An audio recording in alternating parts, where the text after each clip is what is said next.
네, 우리 하나님의 말씀 구약성경 에레미야 31장 35절 말씀입니다.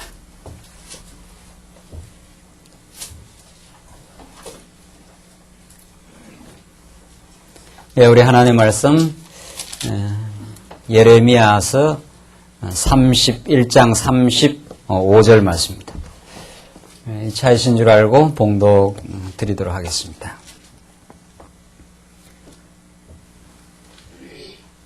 예레미야 31장 35절입니다. 나 여호와는 해를 낮에 빛으로 주었고 달과 별들을 밤에 빛으로 규정하였고 바다를 격동시켜 그 파도로 소리치게 하나니 내 이름은 만군의 여호와니라. 내가 말하노라. 이 규정이 내 앞에서 패할진대 이스라엘 자손도 내 앞에서 패함을 입어 영영이 나라가 되지 못하리라. 나 여호와가 이같이 말하노라.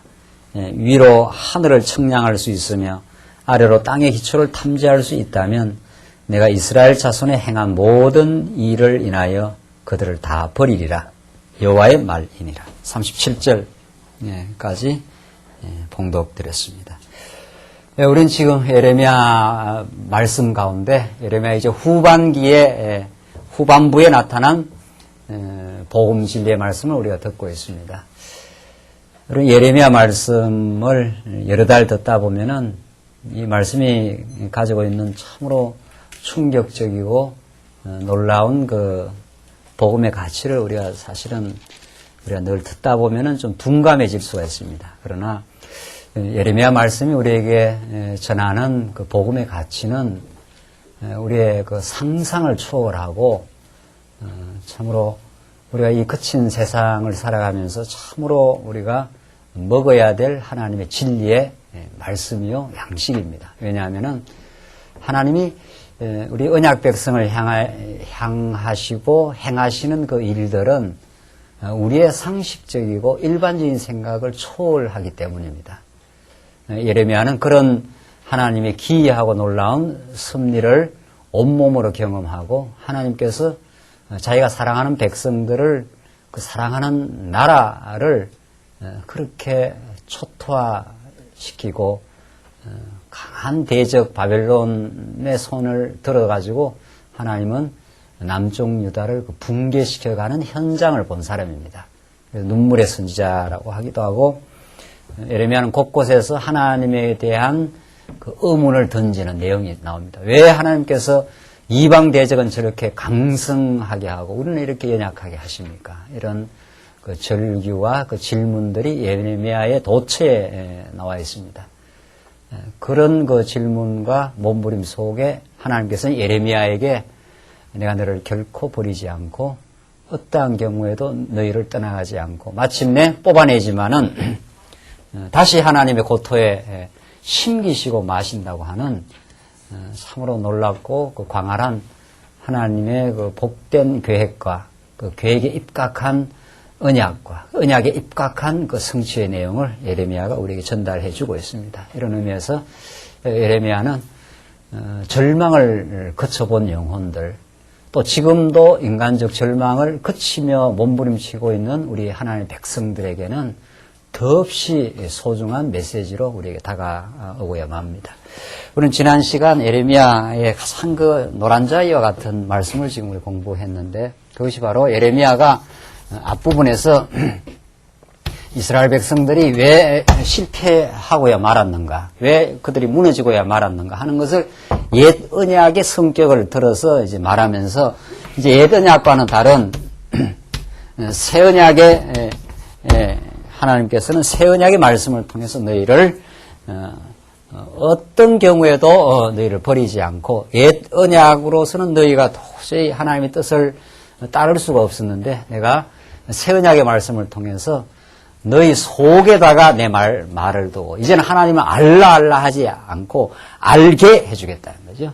알게 해줄 뿐 아니라 그래서 다시는 너희의 죄악을 기억지도 않고 다 사해주겠다. 이것이 옛 언약과 그 방식이 다른 옛 언약과 그 본질의 복음은 똑같은데 옛 언약의 율법을 이스라엘 백성이 지킬 수 없기에 예수님을 새 언약의 중보자로 보내셔서 대신 정죄받고 죽어주심으로 우리 하여금 하나님의 용서 속에 살게 하고 이제 그 새 언약의 실현자로 오시는 성령 하나님께서 그리스도의 마음을 우리 안에 품게 하시고 갖게 하셔서 주를 위해 살아갈 수 있도록 이 새 언약에 대한 내용이 사실은 신약 성경 전체의 메시지입니다. 신약에 우리는 예수는 그리스도이십니다는 이 말 속에 이 새 언약의 내용이 총체적으로 들어있고 그리스도 안에서 이게 다 이루어지고 이것이 우리 무리 되신 그리스도가 우리를 지금도 역사하시고 우리 안에 우리 중심에 우리의 마음속에 하나님의 뜻을 새기고 하나님을 섬기고 이웃을 사랑하는 데까지 이르도록 성령께서 역사를 해 가십니다.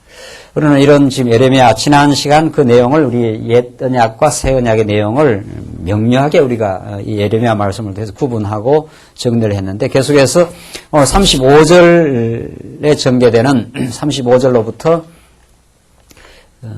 전개된 40절까지 지금 봉독드린 말씀은 여호와의 권능으로 다시는 버리지 않을 것을 약속합니다.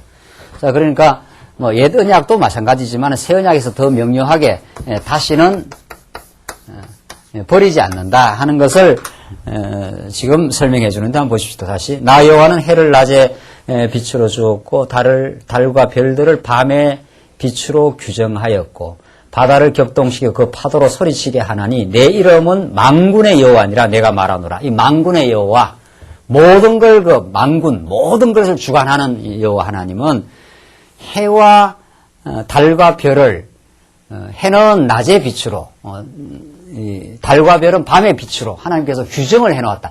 이때 규정이란 말이 참 중요한 말인데 하나님이 규정하면 그대로 됩니다. 하나님이 우리는 예정한다 혹은 규정한다 이런 말을 쓰지 않아요? 이게 그러니까 이 피조 모든 만물의 존재됨은 스스로가 있는 것이 하나도 없는 거죠. 하나님이 규정하면 그렇게 존재가 이루어집니다. 빛이 있으라 이렇게 하면 빛이 이루어지고 바다에 잠잠하라 하면 잠잠하게 되고 여러분과 저의 존재를 이 땅에 출현하도록 하나님께서 작정하고 규정하면 이렇게 출현이 되고 하나님이 거두어가기로 규정하면 거두어 가시는 거죠. 그래서 우리 인간의 그 존재의 근원이 무엇인가? 이런 모든 철학자들이 그걸 따집니다. 인간의 그 뿌리가 뭐냐? 인간은 도대체 어디서 와서 어디로 진행되고 어디로 돌아가느냐? 이게 그 화가 고갱입니까? 그 사람도 그 그림을 그렇게 쓰지 않았어요? 그림 제목이 그래요. 우리는 어디서 와서 어디에 있으며 어디로 가는가? 인간 존재의 뿌리가 뭐냐? 하나님을 전제하지 않고는 설명될 수 없는 것들이죠. 그래서 우리는 참 오늘 이렇게 하나님의 말씀을 이렇게 우리가 듣고 있는 이 시간은 세상 어디에서도 우리는 확인할 수 없는 세상의 정보하고는 다릅니다. 세상의 어떤 지식이나 정보를 많이 알면 그것이 어떤 힘이 되어가지고 세상 살이하는 데는 도움이 되는지 모르지만은 인간의 존재를 규정해주고 내 궁극적 삶의 가치를 규정해주지 않습니다. 어떤 것도. 그래서 전도서의 표현에 따르면은 해 위에 하나님을 모르면 내가 하는 모든 것이 헛것이다. 이렇게 전도서가 말합니다. 그러나 해 위에 하나님을 알면 내가 하는 모든 것이 의미 있다. 무엇을 우리가 경험한다 하더라도 하나님을 배우고 경외하는 것과 무관한 것이 하나도 없다. 이런 뜻이란 말이죠. 그래서 하나님이 규정했다는 말이 이렇게 중요합니다. 그래서 성경에서는 작정한다, 예정하신다, 규정한다 이런 말 속에 하나님의 능력과 주권이 드러나고 있는 거죠. 그래서 우리는 그런 하나님의 규정 속에 오늘의 존재가 가능하고 그래서 우리는 우리의 존재 의미가 하나님께 영광을 돌리는 일이다. 이렇게 하는 그 신학적 명제가 성립되는 거죠.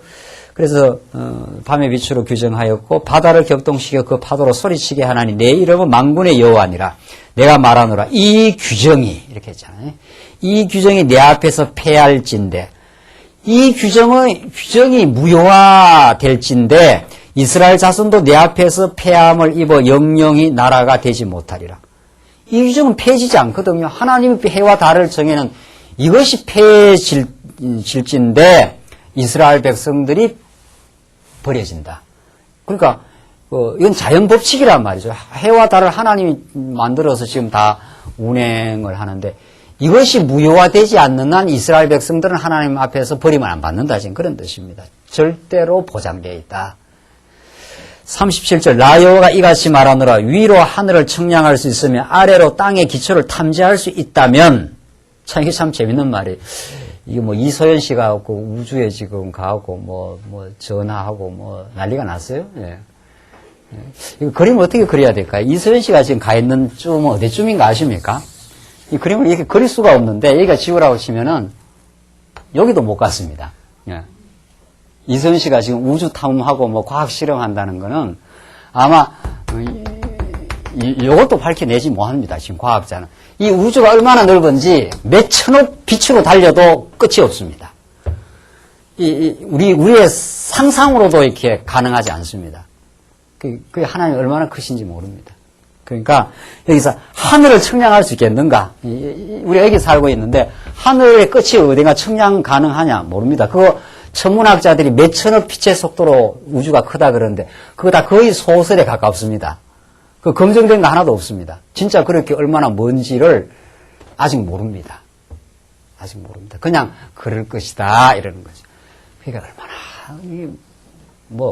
그걸 어떻게 청량할 도리가 없다는 거예요.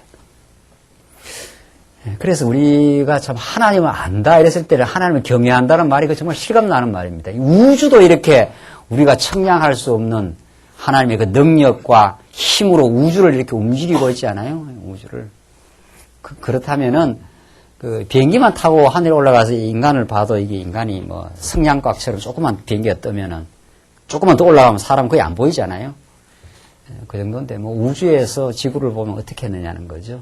더더구나 하늘 위에 계시는 하나님이 우리를 보신다면은 어떻게 했느냐는 거죠. 그래서 지금 이 예레미야 기자가 하늘을 청량할 수 있으며 땅 아래로 땅의 기초를 탐지할 수 있다면 내가 이스라엘 자손의 행함 모든 일을 인하여 그들을 다 버리리라 여호와의 말이니라. 이 하나님의 문학적 표현이죠.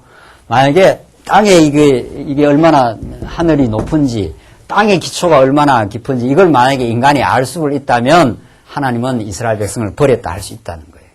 근데 아무도 그걸 모른다는 거예요. 청량을 못한다는 거예요. 그 인간의 과학이 밝혀낸 것은 밝혀낸 것만큼만 밝혀내었지 모른다. 이게 지금 제대로 된 과학자들의 그 고백인데 그렇다면은 하나님은 우리를 버리지 않는다. 그걸 만약에 청량을 해서 누가 밝혀낸다면은 하나님이 행하시는 모든 일을 인하여 그들을 다 버리리라. 하나님, 누가 그런 걸 밝혀내면 내가 이스라엘 백성 버리겠다. 그러니까 절대로 이스라엘 백성 버리지 않는다 이러면 아무도 그걸 밝혀낼 수가 없기 때문에 불가능하기 때문에 지금 그 말 아닙니까? 그래서 38절을 보시면은 나 여호와가 말하노라 보라 날이 이르리니 이 성을 하나 낼 망대에서부터 모퉁이 문까지 여호와를 위하여 건축할 것이라. 청량줄이 곧게 가렙산에 이르고 고아 방면으로 돌아 시체와 제의 골짜기와 기드론 시내에 이르는 데까지와 동편 말문 모퉁이에 이르기까지 모든 밭에 이르리니 다 여호와의 성지가 되고 영영이 다시는 뽑히거나 전복되지 아니하리라. 시체로 나뒹굴어져 있는 이런 폐허가 된 이 땅이 다 새로 회복이 되고 말고 여호와의 성지가 되고 영영이 다시는 뽑히지 않는다. 이게 예레미야가 무너져 나가는 남쪽 유다를 바라보고 그 백성들을 안타깝게 여기면서 너희들 무너져야 된다. 무너지지만 다시 반드시 회복하고야만 한다. 자, 우리는 지금 뽑히고 심으시는 하나님, 뽑으시고 뽑히고 더 정확하게 뽑으시고 심으시는 우리 하나님 여호와에 대해서 배우잖아요. 근데 지금 우리가 질문을 던져볼 필요가 있어요. 뭘 뽑느냐는 말이에요. 뭐를 심느냐 이 말입니다. 이게 우리의 그 예레미야를 보는 근본적인 명제인데 이 명제가 어떤 하나님을 가리키고 우리 인간에게 어떻게 적용되느냐. 이게 이제 우리가 이 예레미야 전체를 읽으면서 그 한 가지를 우리가 지금 천착해 들어가고 있죠. 이 의미를. 그러니까 종래에는 우리가 이렇게 말씀이 워낙 새로운 참 혁명적인 말씀이 나와서 예레미야를 이렇게 구조적으로 잡아낸 게 없죠. 지금까지 신학에서. 그러다 보니까 우리가 이사야는 이사야 하면 뭡니까? 때리고 싸매시고, 예레미야는 뽑으시고 심으시고, 그 다음에 뭡니까? 에스겔은 뭡니까? 흩으시고 모으시고, 또 뭐예요? 다니엘은 멸하시고 세우시고. 그러니까 뭐 탁 하면 탁탁탁 나오잖아요. 그러니까 뭐 워낙 이건 뭐 지금 기존 신학에서는 이렇게 단순하고 분명하게 이 주제를 잡아내지를 못하는 거 아니에요? 그러니까 우리가 이제 이런 걸, 이게 참 굉장한 겁니다. 이건 정말, 참, 이건 신학교를 한번 가봐야 되는데요. 제가 신학교도 공부하고, 그 학자들의 그 예레미야 강의 같은 거 많이 들어보잖아요. 횡설수설합니다. 예레미야 그 내용에 들어가서, 예레미야 내용은 아주 복잡한 내용이 많거든요. 오늘 32장 공부하는데, 예레미야가 밭을 사는 내용입니다. 예레미야 어떤 밭을 하나 사요. 뭐 그런 내용이 무슨 의미가 있습니까? 예레미야 밭을 왜 샀느냐 말이죠. 이런 것들이 이 주제와 연결되지 않으면은 참 예레미야가 복잡하고 어렵기만 합니다. 이 주제를 참 밝혀냈다는 게 중요한데, 더 중요한 거는 이 주제의 의미를 참으로 아는 게 중요하죠. 그래서 우리가 참 우리 말씀 운동이 여기까지 오면서 하나님이 정말 참 우리를 보호하셨고 참 지키셔서 이 바른 방향의 진리로 지금 우리가 인도하고 있는데, 우리는 날마다 더 성숙하고 있고 우리가 이를 알고 있는 이 주제의 의미를 깊이 천착하는 게 중요합니다. 진짜 이게 하나님을 뽑으시고 심음으로 어떤 하나님을 드러내고 그 경륜 속에 우리 인간을 어떻게 하나님께서 변화시키는가. 이게 우리가 늘 공부해 나가는 포인트입니다. 그래서 하나님 알고 우리를 알면, 그러면 우리는 이웃 지체를 이해하게 됩니다. 그렇잖아요. 자기를 아는 만큼 이웃을 우리는 이해하게 되기 때문에 이웃과 화목하게 되고 이웃과 진정한 연대하게 됩니다. 그게 교회입니다. 그렇잖아요. 네. 아, 저분도 참 하나님이 사랑하시는 사람이구나. 저분도 참 하나님 안 붙드시면 연약한 인생이구나. 내가 연약한 걸 아니까. 그렇잖아요. 내가 의롭고 잘난 줄 알면 남도 자꾸 그렇게 하라고 이렇게 독촉을 하고 한단 말이죠. 그렇지 않겠어요? 그래서 하나님을 알고 자기를 바르게 알면 이웃을 깊이 이해하게 되고 그곳에서 아름다운 공동체, 우리 교회가 이루어지게 되고 그것이 우리가 가정과 사회로 번져나가는 아주 이렇게 물이 흐르듯이 우리의 진리의 깨달음은 그렇게 진행됩니다. 자, 그렇다면은 예레미야서에서 우리는 그 하나님이 어떤 분이라는 여호와라는 이 근본적인 주제를 이제 계속 공부를 해가요. 근데 그 하나님을 자꾸 알아가면서 하나님을 깊이 알아간다는 말 속에는 하나님을 깊이 알아간다는 말 속에는 하나님이 우리 인간을 어떻게 사랑하시고 어떻게 능력으로 인도해 가시냐 하는 하나님의 언약 백성을 어떻게 변화시켜 간다 하는 그 내용이 포함되어 있습니다. 그렇지 않겠어요? 하나님 우리는 어리석었는데도 이스라엘 백성을 붙들어주고 그들을 한번 때려가지고 뽑아내어서 바벨론으로 70년 데려갔다가 다시 데려옴으로 심으심으로 그 백성들을 어떻게 만들겠다는 하나님의 뜻이 들어있잖아요. 그러니까 하나님을 아는 지식과 우리 거기에 포함되어 있는 우리 자기에 대한 지식이라는 게 언제나 같이 가고 있는 거죠. 그래서 여기서 뽑아낸다, 심으신다는 건 하나님의 주권적인 사역일 뿐 아니라 인간에게 그 말이 적용될 때는 무엇을 뽑아내고 무엇을 심느냐 이 말입니다. 그거 궁금하지 않아요? 그냥 전에는 예레미야 하면 뽑고 심으시는 하나님. 그 명제가 너무도 맞는 말이죠. 그러나 우리가 자꾸 말씀을 더 깨달아가고 예레미야 본문을 자꾸 읽어나간다는 것은 뭐를 뽑고 뭘 심느냐 말이죠. 소나무 뿌리를 뽑는 건지. 그러니까 그러면 우리가 이스라엘 백성들을 자 보십시다. 이스라엘 백성들이 모세한테 예언한 대로 점점 타락해서 그들을 여기서 뽑아내가지고 바벨론으로 데려갔다가 다시 여기에 심었다. 그 맞는 말이죠. 그게 하나님 하신 일이에요. 그래서 그 백성들을 향한 불변하고 언약에 근거한 하나님의 무조건적인 사랑을 이스라엘이 실현을 했어요. 자, 그 실현을 한 것이 그 이스라엘 백성들에게 적용이 될 때는 정말 우리 신약에 있는 성도들한테 적용이 될 때는 뭐가 뽑혀지고 뭐가 심겨지느냐. 이게 중요하죠. 정말 하나님께서는 우리를 어떻게, 뭘 지금 뽑아내고 뭘 심으느냐. 무엇을 무너뜨리고 우리에게서 무엇을 세워가시느냐. 이 말 아닙니까? 네.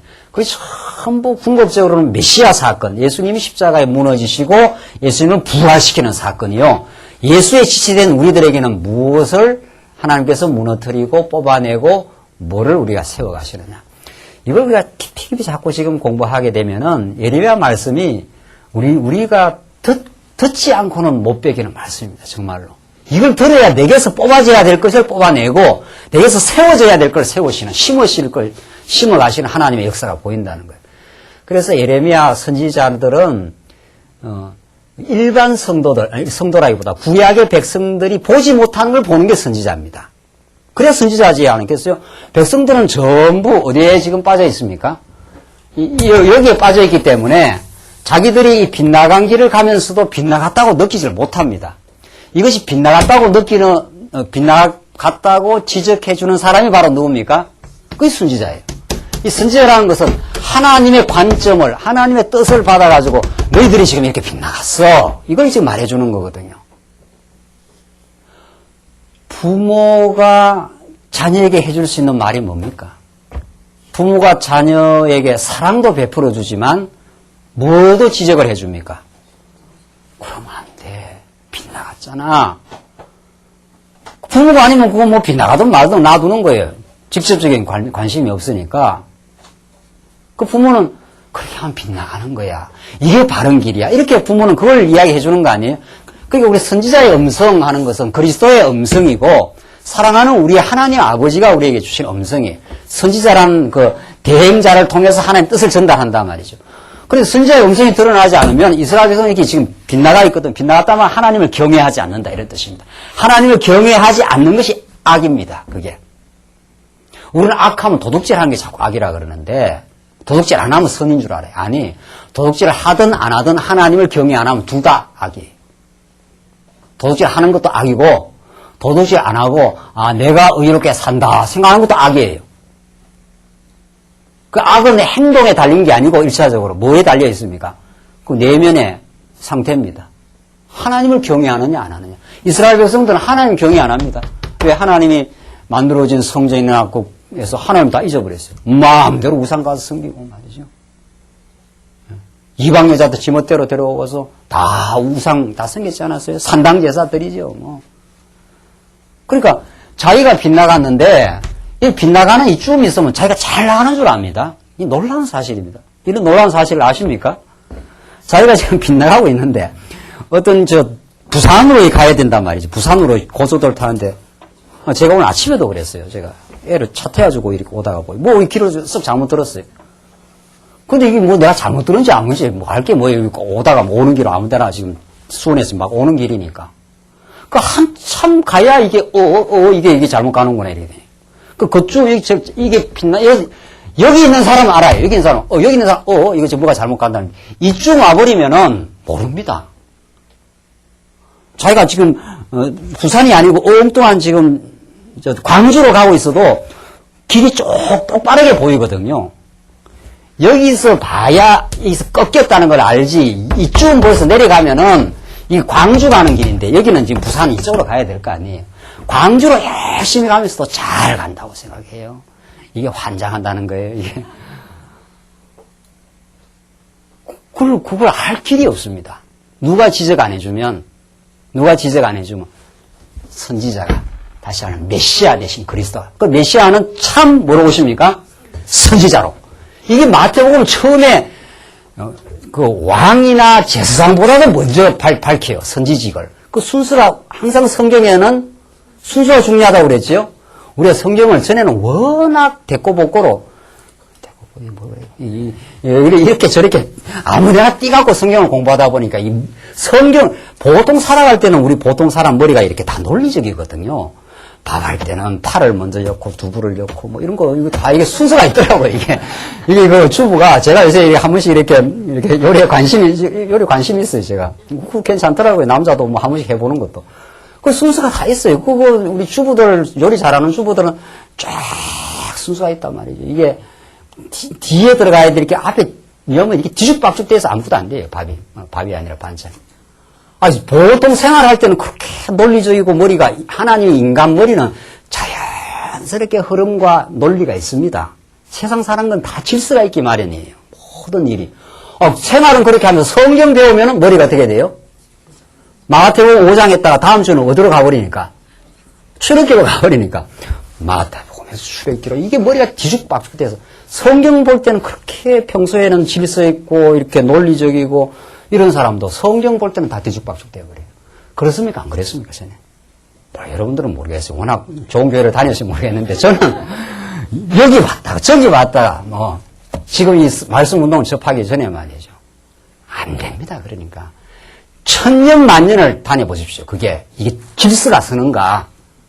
안 씁니다. 그거는. 그래서 우리가 참 감사하는 거 아닙니까? 선지식도 마찬가지예요. 마태복음 여기 봤다 저기 봤다 해서 하나님 예수님의 전체 모습이 떠오르질 않아요. 예수님의 모습이 떠올라면 먼저 뭐가 떠올라야 돼요?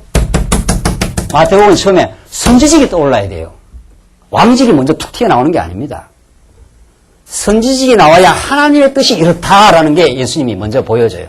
그 하나님의 뜻을 보여주되 내가 왕이다 이런 뜻입니다. 그런 다음에 왕인 내가 너희를 위해서 죽는다 이런 뜻이에요. 그게 제사직이에요. 그래야 착착착착 이게 말이 논리가 성립되지 않느냐 말이죠. 그래야 우리의 복음으로 다가옵니다. 그래서 예수님의 선지직 가장 메시아직 가운데 가장 먼저 나오고 이게 안 나오면 인간 아무리 설득해도 필요 없는 거예요. 천없는 이야기를 해도 선지자가 나타나서 틀렸다 이렇게 지적해 줘야 돼요. 그래서 예수님이 아니면 참 선지자로 오신 예수님이 아니면 여러분과 저는 우리의 정체성을 찾을 길이 없습니다. 하나님이 누군지를 우리는 알 길이 없어요. 그게 선지직입니다. 그게 선지직이 얼마나 중요합니까? 선지자 대신 예수님을 여러분이 만나지 않으면은 우리는 그야말로 혼돈입니다. 엉터리 길을 가면서도 잘 간다는 착각에 빠지는 거예요. 자, 그래서 선지자가 와서 메레미야가 와서 앞부분에서 뭐라고 합니까? 평안하다, 평안하다, 평안하다 하는 너희에게 화가 있을지어다. 그게 예레미야가 하는 말입니다. 왜냐하면 예레미야는 여기에 살았기 때문에 지금 남쪽 유다가 이제 곧 망하거든요. 이 부분이거든요. 망하는데 이 기득권을 가지고 있는 왕들이 이 나라가 범죄하고 하나님을 떠나가면서도 평안하다 했어요. 이 왕들이 거짓말 한 거예요. 그러니까 방어벽을 친 거예요. 왕들이 이 나라 망해. 그래서 선지자가 하나님 예레미야 선지자라고 해서 아니야 이 나라는 한번 망해야 돼. 70년 망해가지고 가서 사로잡혀 갔다가 와야 돼. 이 예레미야의 외침입니다. 근데 왕들은 안 망해. 하나의 거짓 선지자는 뭐라 그럽니까? 망하더라도 어떻게 해요? 잠깐 갔다가 온다. 그럼 망하는 게 아니죠. 뭐 잠깐 갔다 오는 거니까. 그렇게 말합니다. 예레미야는 70년 너희들은 바벨론을 한번 갔다 와야 돼. 그러고 한번 망해야 돼. 망해야 돼. 이때 망하는 게 얼마나 좋은지 모릅니다. 이게 망하는 게 이때 망하는 게 뭡니까? 뽑아낸다 이 말 아닙니까? 뭐를 뽑아내요? 자기 의를 뽑아내고 자기 애를 뽑아내고 우리는 자기 의와 자기 애 우리 수요일날 제가 말씀드렸습니다. 성도대학 때 했습니까?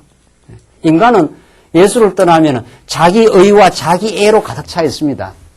하나님을 떠나면은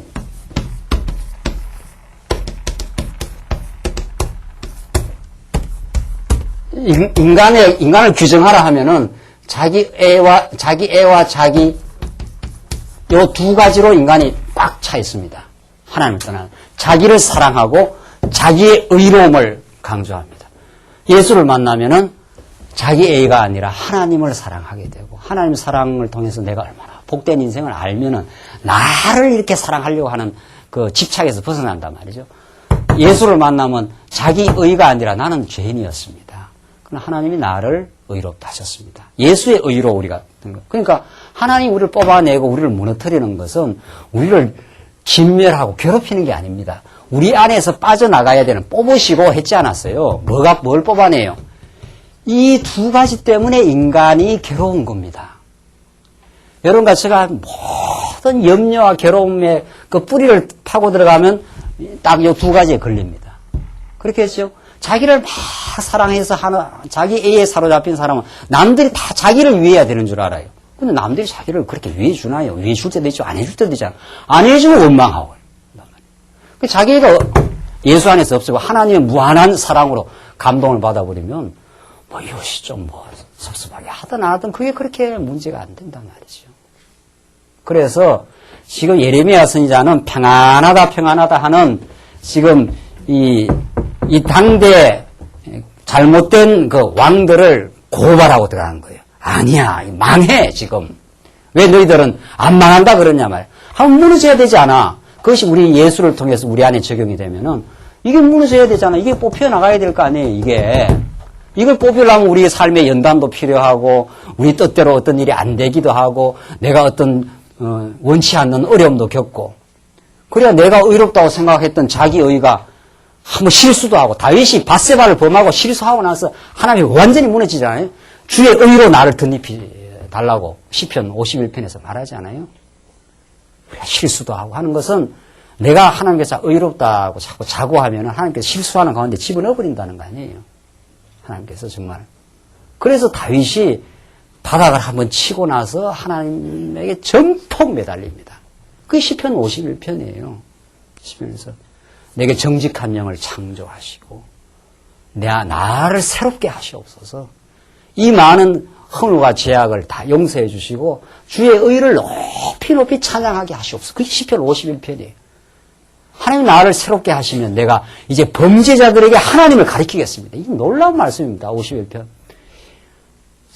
이 정말 시편 말이죠. 51편. 다윗이 범죄하고 나서 그 터득한 그 복음의 깨달음 말이죠.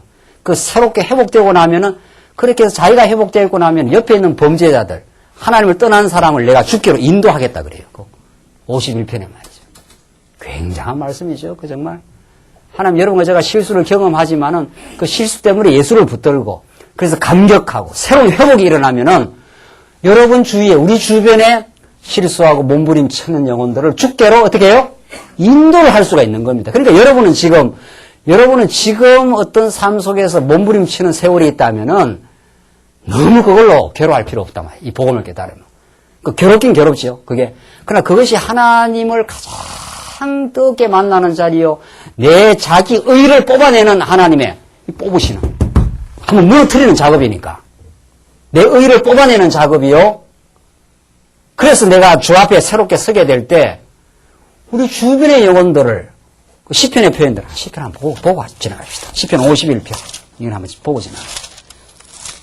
시편 51편입니다. 정말 그런가 안 그런가 한번 보세요. 시편 51편. 51편 1절 한번 보십시다. 예. 시편 51편입니다. 하나님의 주의 인자를 쫓아 나를 긍휼히 여기시며 나의 주의 많은 자비를 쫓아 내 죄가를 도말하소서. 이 시편 기자가 하나님의 인자와 자비를 알고 있습니다. 내가 이렇게 밧세바를 취하고 범죄하고 우리아를 그냥 밀어 넣어버리고 완전 범죄를 내가 했는데 하나님 나를 인자하게 나를 돌아봐달라. 3절 대저 나는 내 죄가를 아오니 내 죄가 항상 내 앞에 있다. 다윗이 그걸 범죄하고 나서 가만히 보니까 범죄하기 이전에 내 안에 죄가 도사리고 있었다는 사실을 알았습니다. 이 말 아닙니까? 그래서 7절 넘어가십시다. 우설처로 나를 정결케 하소 내가 정하리이다. 내가 나를 씻기소서 내가 눈보다 희리이다. 나로 즐겁고 기쁜 소리를 듣게 하사 주께서 꺾으신 뼈로 즐거워하게 하소서. 주의 얼굴을 내 죄에서 돌이키시고 내 모든 죄악을 도말하소서. 하나님 내 죄악을 용서해 주시고 도말하소서. 다 없이 해달라. 하나님이 없이 하게 안 해주시면 내가 주 앞에 설 수가 없습니다. 이렇게 하나님 앞에 완전히 낮아졌죠?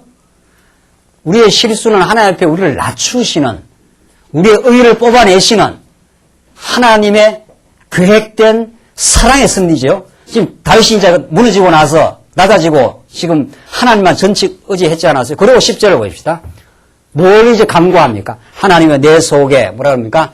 정한 마음을 창조하시고 인간이 정한 아름다운 마음은 하나님이 창조해 주는 거지 내가 어떻게 해요? 만들어낼 수가 있는 것이 아니다. 그런 뜻입니다. 그러니까 하나님이여 내 안에 정한 마음, 나는 부정한 마음밖에 없었습니다. 이 말 아닙니까? 이거 정말 이 기도가 우리의 기도입니다.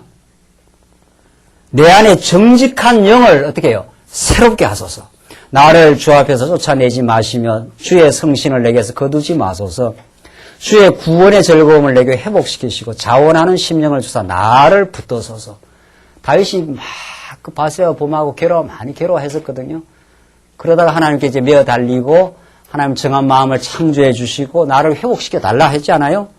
내 구원의 즐거움을 내게 회복시키시고 회복시켜 주시옵소서. 13절 한번 봅시다. 그리하면 내가 범죄자에게 주의 어떻게 해요? 도를 가르치리니 죄인들이 주께 돌아오리다.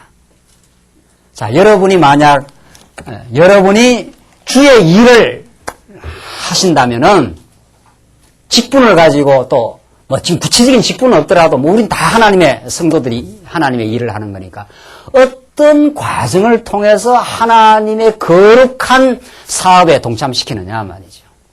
오늘 이 본문의 말씀은 너무 분명해요. 한번 하나님께서 낮추시고 그 실수의 과정을 통해서 하나님 앞에 다 무너지고 하나님이여 내게 정직한 영을 새롭게 해달라. 내 마음속에 정한 영을 창조해달라는 간절한 그 기도의 과정을 거치고 순서가 그렇게 됐어요. 실수하고 범죄하고 하나님 앞에 낮아지고 그 다음에 간구하지요. 하나님이여 나를 새롭게 해달라는 간구하고 하나님 그 간구를 들으시고 우리를 회복시키시면 그래야하면 내가 범죄자들을 지금 죄인들을 하나님 모르는 사람들을 하나님께로 인도하겠다. 지금 그 말이죠. 여기까지가 우리에게 하나님이 우리에게 하시는 일이요. 이 일을 통해서 하나님이 우리의 이웃에게 은혜를 끼치는 역사가 이렇게 되어 있습니다. 사도 바울이 다메섹 도상에서 교회를 잔멸하고 가는 엄청난 실수와 범죄 했지 않았어요? 하나님께서 그렇게 완전히 낮춰버렸지요? 그래서 사도 바울이 내 눈까지 감겨버리지 않았어요? 그래서 하나님께 눈을 띄워요. 띄워서 사도 바울을 주 안의 새로운 인생으로, 완전한 새로운 인생으로 회복시켰어요. 자기 의로 가득 찬 사도 바울, 자기 의로 가득 찬 내가 율법의 행위로는 하나님 앞에 완전하다고 생각했던 자기 의와 자기 애로 가득 찬 그 인생으로 하여금 하나님께서 다메섹 도상으로 가서 그 어리석은 일을 하게 되므로 사울이 낮아지잖아요. 간절히 간구하죠. 내 눈을 좀 띄워달라고 하나님께서 사도 바울을 새로운 인생으로 회복시킵니다. 이 새로운 인생으로 회복을 느끼게 되는 영혼들은 범죄자, 죄인들을 하나님께로 나와 똑같은 사람들이거든요. 그 사람들에 대한 긍휼과 자비와 이해와 그들의 영혼을 위한 범죄자들을 내가 범죄자에게 주의 도를 가르치어 오리니 이게 주의 도입니다. 이게 하나님이 하시는 주의 도예요. 주의 도를. 이게 복음이거든요. 여기서 예수를 만나게 한 거 아니에요. 자기 의에 사로잡힌 인생들이 실수와 범죄와 어리석음을 거쳐서 많이 낮아지고 눈물 흘리고 주 앞에 엎드러지고 하는 그 과정을 통해서 하나님 나를 새롭게 하시옵소서. 내 안에는 정한 마음이 없는 인생인 줄 이제 깨달았습니다. 하나님 그 기도에 응답하십니다. 응답하셔서 우리를 반드시 예수 안에 반드시 어떻게 해요? 세우고야 말아요. 그렇죠? 이렇게 세워져 가고 회복되어 가는 걸 느끼게 되는 영혼은 그냥 안 삽니다. 반드시 전날의 나처럼 상처받고 어리석어서 자기 의에 사로잡혀서 자기 의의 갑옷을 입고 방어벽을 치고 그것으로 참 힘들게 살았던 영혼으로 따지면은 그런 인생으로 하여금 평안을 전달하고 이제 예수님이 우리의 갑옷이 되어주시고 전신갑주가 되어주십니다. 너무 그렇게 애쓰고 사지 마십시오. 너무 자기 의로 그렇게 힘들게 살 이유가 없습니다. 우리는 다 부족한 인생이에요. 하나님 우리를 용서해 주시고 우리의 방패막이가 되어주시고 하나님이 우리의 산성이 되어주시고 하나님이 우리의 영원한 피난처가 되어주십니다. 라고 죄인들을 어디로? 하나님께로 인도하는 인생이 되는 겁니다. 이게 지금 예레미야가 뽑아내었다가 다시 심으신다 이런 뜻입니다. 우리에게서 뭘 뽑아내냐 말이죠. 이스라엘 백성은 성전을 한번 뽑아내가지고 다시 심어놨는데 그것이 우리에게 적용될 때는 이걸 뽑아내요. 자기 애를 뽑아내고 이게 우리를 괴롭게 하는 이 죄에서 이게 다 나오는 거예요. 그런 말이죠. 죄에서 하나님과 같이 되고자 하는 죄에서 이게 이걸로 막 가득가득 견고한 진이라 그랬잖아요. 하나님의 말씀은 이 견고한 진을 무너뜨리는 강력이라 고린도후서에. 고린도 교회가 고린도 성도들이 자기 의로 가득 차 있으니까 자기는 의롭고 주쪽은 다 죄인이에요. 그러니까 나는 바울파, 개파, 파당이 그래서 생기는 겁니다. 그 견고한 자기 진 말이죠. 여러분들 그거 못 느낍니까? 정말 우리 인간에는 의식 밑에 거대한 무의식에 자기 의가 들어있습니다. 그게 죄라고 합니다. 자기도 모르게 죄가 발동하는 거예요. 못 말리는 거예요, 그걸. 정말. 하나님, 정말 나는 어찌할 수 없는 죄인입니다라고 정말 낮아지는 과정. 이게 아픔의 과정입니다. 이게 한번 이모저모로 무너지고 뽑히는, 그래서 예레미야는 뽑혀야 된다는 거예요. 뭐가 뽑혀요, 뭐가? 이게 뽑혀야 된다는 거예요. 이걸 뽑으려면 한번 70년 시간이 필요하다는 거예요. 2년 만에 돌아온다고 하는 하나야는 그 거짓 선지자라는 거예요. 뽑힌다고 하니까 예레미야가 누구한테 핍박을 받습니까? 왕들한테. 그래서 핍박을 받는 거거든요. 그 핍박은 정말 아름다운 핍박이죠. 그래서 마지막 14절 보십시오. 하나님이여 나의 구원의 하나님이여 피 흘린 죄에서 나를 건지소 내 혀가 뭐라고 했습니까? 주의 의를 높이 노래하리다. 자, 마지막 하나님께로 이렇게 인도, 자기도 회복이 되고 주위의 사람도 회복을 시켜 나간 마지막 결론은 뭡니까? 주의 의를 어떻게 해요? 높이 찬양하고 찬송하는 게 최종 우리 인생의 클라이막스입니다. 그러니까 이 찬양을 만들어내기까지는 우리가 많이 이런 과정도 거친다는 거예요. 이 과정을 안 거치고 이웃을 주의 도로 인도할 수가 없는 거예요. 사도 바울을 보십시오. 모세를 보라 말이죠. 다윗을 보라 말이죠.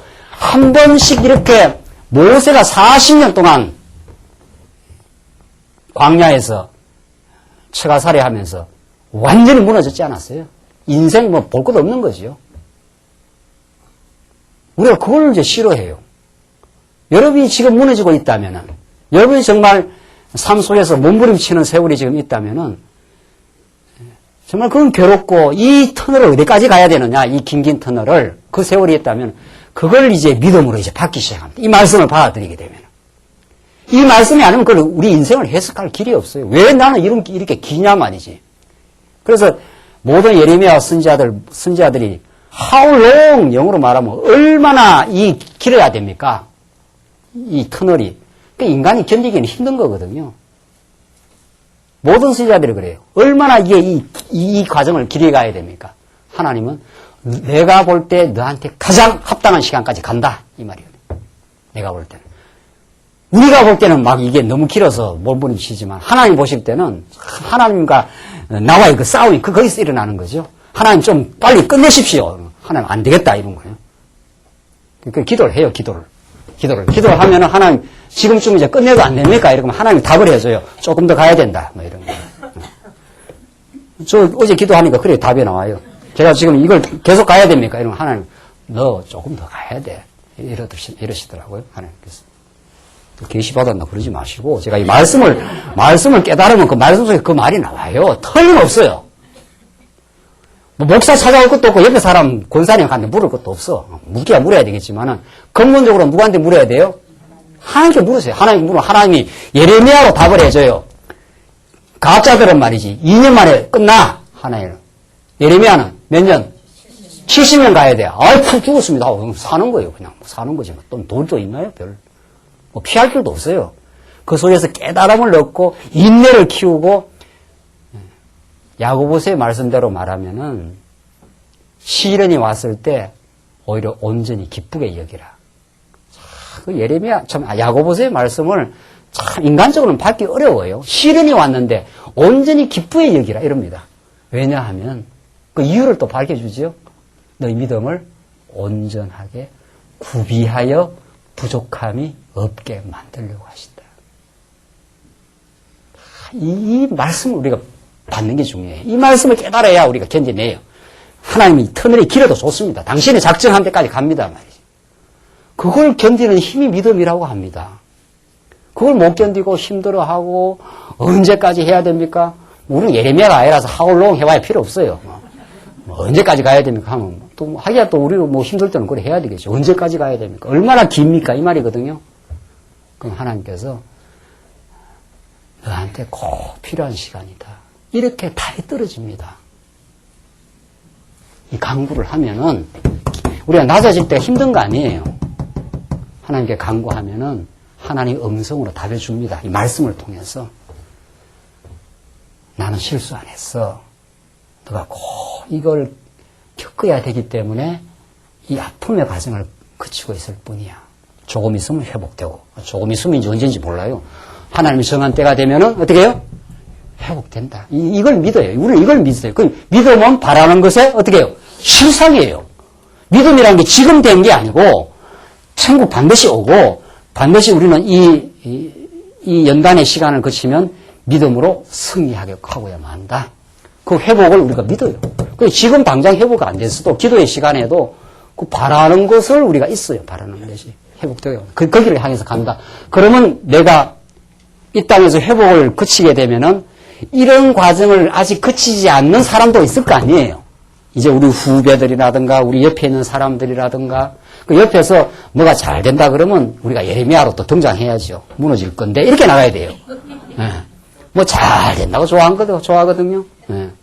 아니야. 인생 그런 거 아니야. 이렇게 이야기해줘야 된단 말이에요. 인생을 겪어본 사람은 또 막 바닥을 치고 힘들어하면은 괜찮습니다. 이제 얼마 남지 않았습니다. 하나님이 하십니다. 이렇게 예레미야가 그렇게 하잖아요. 지금 힘들어하는 사람들은 격려와 희망을 주고 뭐가 잘 된다고 뭐 평안하다 그런 사람은 그런 거 아닐 겁니다.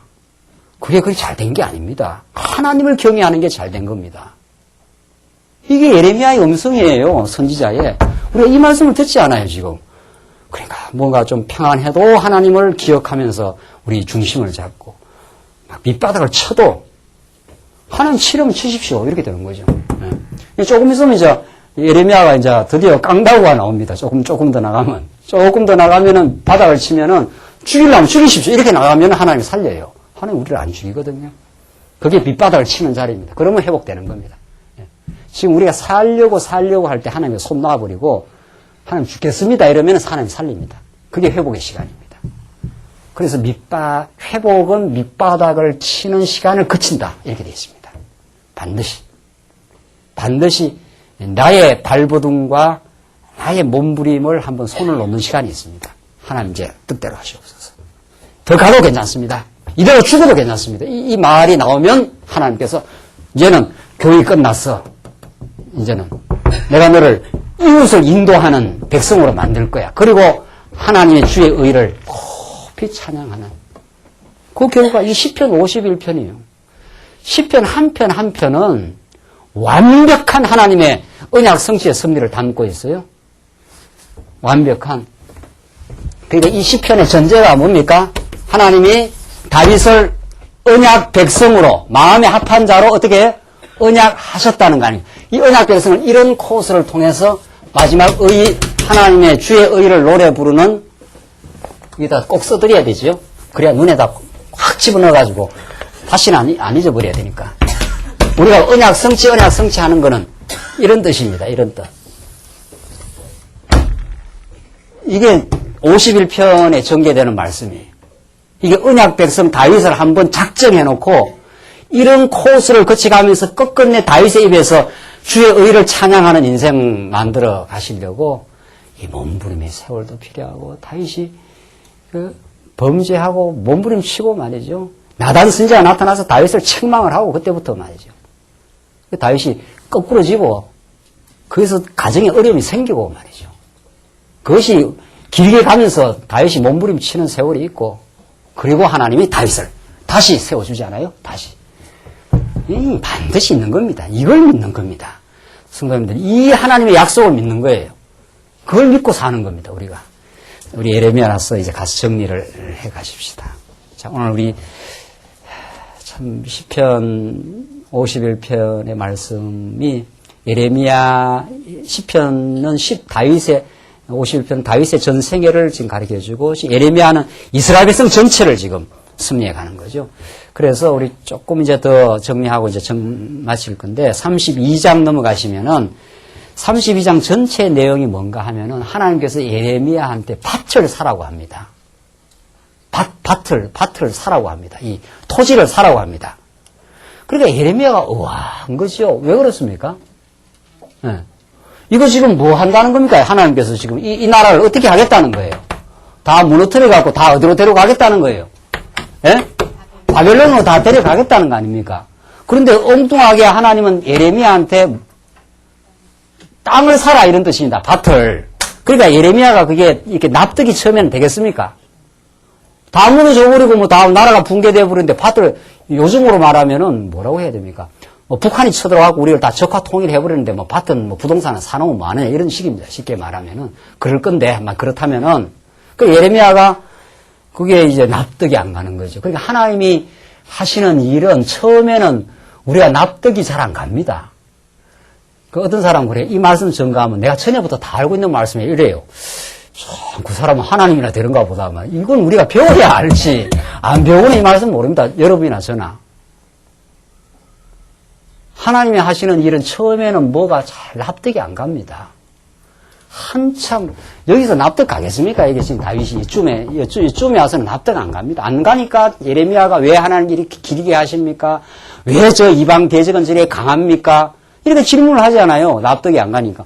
근데 나중에 회복하고 죄인까지 구원하고 찬송 부르는 이 시간으로 점점 시간이 진행하면 하나님 그렇게 하시려고 그랬습니까? 이 말이 나옵니다. 그러니까 이 말씀 듣고 이렇게 연단 받고 지나가면은 그 연단을 한번 지난 사람들하고 대화하는 거하고 지금 연단 중에 있는 사람하고 그 대화 내용이 달라요. 지금 막 연단 중에 있는 사람은 목사님 이럴 수가 있습니까? 막 이렇게 나오는 거죠. 이럴 수가 있습니까? 뭐 이럴 수가 있습니까? 근데 연단을 한 고비를 지난 사람은 그때 그렇게 힘들었던 게 이걸 만들어내려고 그랬습니다. 이렇게 고백이 나옵니다. 틀림없어요. 이거 뭐 제가 그랬지 않았어요? 제가? 왜 이렇게 기냐 말이죠. 근데 지나고 나면은 이런 나의 부족한 것을 채우시려는 이런 나의 어리석음을 뽑아내시고 이런 하나님의 뜻을 채우시려는 뜻이었습니다. 이게 시간이 지나가서 이렇게 됩니다. 지금 예레미야한테 하나님께 시키는 일은 예레미야가 참 이거 납득하기 어려워요. 보십시다. 읽고 이제 정리를 해갈 건데 유다왕 시드기야의 제10년 느부갓네살의 시의 18년에 여호와의 말씀이 예레미야에게 임하니라. 때에 바벨론 군대는 예루살렘을 에워싸고 선지자 예레미야는 유다 왕의 궁중에 있는 시위대 뜰에 갇혔으니. 자, 이거 밭을 사라고 하는 그 역사적 정황을 자세히 설명하고 있잖아요. 바벨론은 예루살렘을 어떻게 했습니까? 에워쌌어요. 그러니까 풍전등화입니다. 이 나라는 이제 곧 무너져요, 곧. 그리고 예레미야는 지금 어디에 갇혀 있습니까? 왕의 궁중에 시위대 뜰에 갇혀 있습니다. 뭐 하다가? 예언하다가. 이 나라 무너진다고 했다고 왕이 잡아넣은 거예요. 그러니까 예레미야는 인간적으로 봐서 다 개인적으로나 민족적으로나 희망이 다 끊어진 상태입니다. 그런데 하나님께서 징표를 주셔요. 자, 이 정말로 이건 우리 삶 속에 나타나는 하나님의 손길인데 내가 지금 더 이상 견디기 어렵다. 나는 다 무너졌다. 이러면 내가 계획한 방식대로 하나님이 도움의 손길이 오는 게 아닙니다. 언제나. 만약에 내가 계획한 대로 손길이 오면은 이거 하나님이 했다고 안 느낄 거 아니냐 말이죠. 내가 요 사람한 기대해서 요걸 해쳐나가려 했는데 요 사람한테 딱 어려운 그 일을 내가 해줘야 돼. 이렇게 하면은 하나님을 찬양을 안 하기 때문에 내가 봤을 때는 캄캄한데 엉뚱한 데서 손길이 찾아옵니다. 나를 회복시킬 때는. 오늘 본문이 그렇습니다. 지금 예레미야는 바벨론 군대는 예레미야 예루살렘 성을 에워쌌고 예레미야는 성중에 갇혀 있고 모든 게 끝난 시점입니다. 이는 그가 예언하기를 여호와의 말씀에 보라 내가 이 성을 바벨론 왕의 손에 붙이리니 그가 취할 것이며 유다 왕 시드기야는 갈대아인의 손에서 벗어나지 못하고 반드시 바벨론 왕의 손에 붙임 바 되리니 입이 입을 대하여 말하고 눈이 서로 볼 것이며 그가 시드기야를 바벨론으로 끌어가리니 시드기야가 나의 권고할 때까지 거기 있으리라. 나 여호와가 말하노라 너희가 갈대아인과 싸울지라도 승리치 못하리라 하셨다 하였더니 유다왕 시드기야가 가로되 내가 어찌 이같이 예언하였는고 하고 그를 가두었어요. 예레미야가 하나님의 뜻을 대변해가지고 바벨론하고 싸워봐야 승리 못한다. 다 망한다. 이 말 했거든요.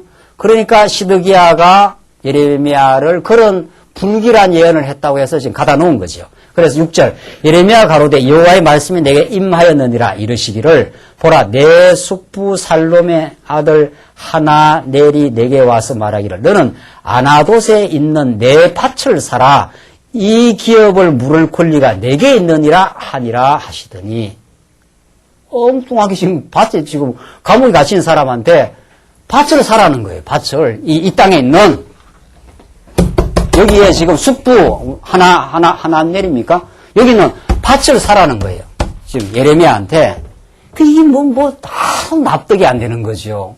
나라는 다 망해버리고, 나는 언제 살지 죽을지도 모르는 사람한테 밭을 사라는 거예요. 그러면서 이 기업을 물을 권리가 내게 있느니라. 이 기업을 물은다는 건 이 기업을 상속받는다 이 말입니다. 기업을 물은다 하는 건 기업을 물려받는다. 그 기업의 주인이 된다 이 말이거든요. 그 사면 뭐하냐 말이죠. 나라가 지금 다 붕괴되어 버리는데. 그래서 8절 여호와의 말씀같이 나의 숙부의 아들 하나멜이 시위대 뜰한 내게로 와서 이르되 청하노니 너는 베냐민 땅 아나돗에 있는 나의 밭을 사라. 기업의 상속권이 내게 있고 물을 권리가 내게 있으니 너를 위하여 사라 하는지라. 내가 이것이 하나님의 말씀인 줄 알았으므로 내 숙부의 아들 하나멜의 아나돗에 있는 밭을 사는데 은 70세겔을 달아주되 은 17세겔을 달아주되 정서를 써서 임봉하고 정의를 세우고 은을 저울에 달아주고 법과 규례대로 임봉하고 임봉치 아니한 매매 정서를 내가 취하여 나의 숙부의 아들 하나멜과 매매 정서의 인친 정인의 앞과 시대 뜰 앞에 앉은 유다 모든 사람의 앞에서 그 매매 정서를 마세야의 손자 네리야의 아들 바룩에게 붙이며 그들의 앞에서 바룩에게 명하여 이르되 만군의 여호와 이스라엘의 하나님이 이같이 말씀하시기를 너는 이 정서 곧 임봉하고 임봉치 않은 매매 정서를 취하여 토기에 담아 많은 날 동안 보존케 하라. 정말 놀라운 하나님의 징표가 떨어져요. 지금 나라 곧 망하고 바벨론이 다 에워쌌고 지금 감옥에 갇혀 있는데 이런 그 토지를 사라고 합니다. 그래서 만원을 달 보존케 하라. 만군의 여호와 하나님 내가 이스라엘 하나님 내가 이같이 말하노. 사람이 이 밭에서 집과 밭과 포도원을 다시 어떻게 해요? 사게 되리라 하셨다 하라. 여기서 이제 여기 쫓겨가지만은 이거 권리로 사놓으면은 10배 뛴다 이런 말입니다. 요즘식으로 말하면은 진짜 뛰는 게 아니고 여기 갔다가 반드시 어떻게 해요? 돌아온다 그 말이에요. 그걸 예레미야한테 확인시켜주는 하나의 증거 자료로 주는 겁니다. 그래갖고 정인도 세우고 막 지금 다 여기저기 정인까지 다 세워가지고 우리 다음 시간 해야 되겠는데 시간이 됐다고 그래요. 다음 시간 이 이야기를 듣고 예레미야가 어떤 기도를 하는가 한번 보십시다. 어떤 기도를 하고 하나님이 어떻게 응답하시는가. 다음 주 오후 시간 참석해야 되겠죠. 이 흥미진진한 이 하나님의 이 기묘한 뜻을 우리가 안 듣고 어떻게 살아요. 요는 결론부터 미리 말하고 끝내면은 하나님은 예레미야의 예언이 반드시 이루어지고 이 나라가 회복되고야 한다. 뽑아내는 것은 너희의 의와 너희의 자기 사랑을 뽑아내고 하나님의 풍성한 사랑으로 너희를 심겠다 이런 뜻입니다. 그래서 우리한테 불리한 게 있습니까? 없어요. 신앙으로. 우리한테는 불리한 게 없고 우리한테는 아무리 참담한 과정을 지금 겪어가고 길게 보이는 연단을 겪어도 하나님 보실 때 우리가 꼭 겪어야 되는 연단이요. 우리에게 뽑아낼 것을 뽑아내시고 세울 것을 바르게 우리의 속사람을 세워가시려는 하나님의 우리의 입에서 찬양을 만드시는 하나님이 이 이유 때문에 이 과정을 겪었습니다라고 마침내 고백하게 만드시는 하나님의 희망의 역사가 우리에겐 반드시 있습니다. 이것이 우리의 이 거친 세상을 살아가는 우리의 힘이요 반석이요 우리의 참 피난처입니다. 이 말씀 안에 참된 승리가 있으시기 바랍니다. 기도하십시다. 우리 자비하신 하나님 아버지 은혜를 감사합니다.